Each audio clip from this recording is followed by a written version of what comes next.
Tajir melintir, Uya Kuya rela menata rambut Cinta Kuya, ajarkan cara tampil stylish namun tetap hemat. Kehidupan Cinta Kuya pasca mengenyam pendidikan di luar negeri rupanya berhasil mencuri perhatian publik. Apalagi setelah ia bekerja part-time sebagai pelayan restoran hingga mengumpulkan botol bekas untuk dijual demi mendapat uang tambahan.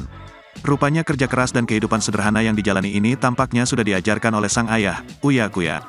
Bahkan baru-baru ini melalui Instagram pribadinya, Uya memberi tips kepada putrinya agar bisa tampil cantik namun tetap berhemat.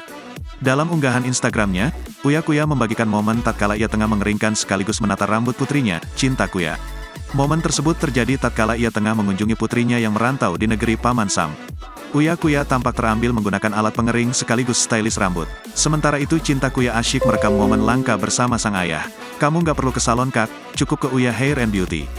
Cuma modal 2 ini ya kak, kamu ke salon berapa dolar?" tanya Uya Kuya. "Kalau salon biasanya bisa sampai $100, lebih tahu," jawab Cinta cengengesan. Uya Kuya juga sempat melontarkan guyonan bila kemampuannya menata rambut sang anak muncul lantaran ia memiliki masa lalu tak terduga. "Maklum dulunya GW banci salon," tulisnya sebagai keterangan video. Sontak saja unggahan Uya Kuya ini mencuri perhatian publik. Tak sedikit yang memuji keakraban ayah dan anak ini.